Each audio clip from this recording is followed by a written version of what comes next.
So now let's start with the topic of 2-foot blast beats versus 1-foot blast beats.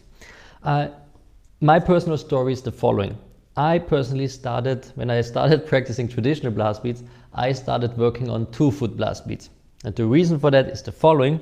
At tempos between 140 and 100, I think it was 170 BPM in the beginning, I had a hard time playing eighth notes with just 1 foot, those crazy mid tempos. So this turned out to be a big problem, since I'm a big fan of and a big believer in, if you practice something on the drum kit, you have to start slow. So I started at 80 BPM, traditional blast beat, worked my way up the BPM ladder, but with the right foot I had a problem at 140 up to 170 BPM. So I couldn't work on my blast beats at those tempos because my right foot was not able to play consistent tight eighth notes.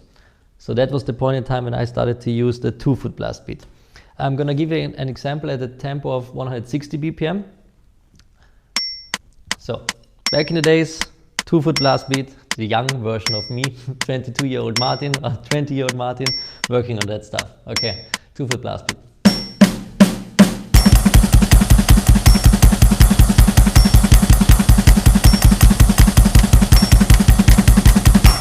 Again, switching, separating the notes between right and left foot, following along with in unison with the right hand, and the left hand is playing in between.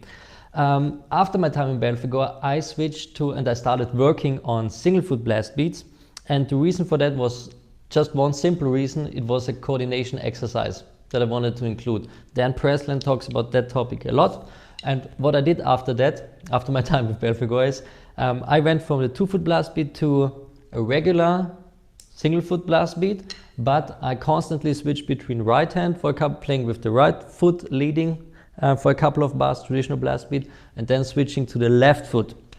This was just another coordination exercise and something I did, and that helped me a lot, coordination and tightness.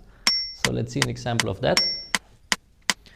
First the 2-foot blast beat, then I'm gonna switch to just single foot blast beat with my right foot, and then single foot blast beat with my left foot. Best case scenario, I don't have to stop in between. Okay, 1, 2, 3.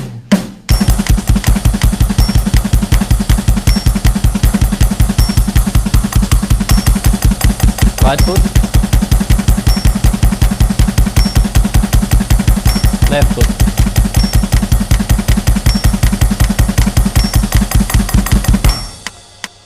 All right.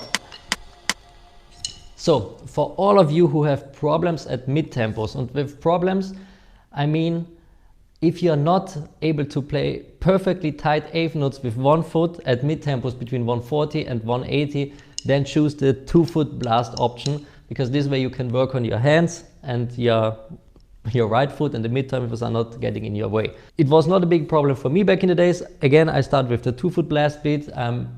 If I have to play faster stuff till this day, I prefer to play 2-foot blast beats. But once you're done with that, and if you want to go in the direction of single foot blast beats, and if you're able to play mid tempos tight eighth notes with 1 foot at a time, then choose the option of single foot blast beats.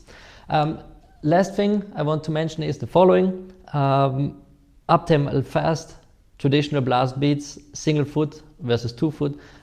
Like I said it before, I prefer 2-foot blast beats for higher tempos, and the reason is the following.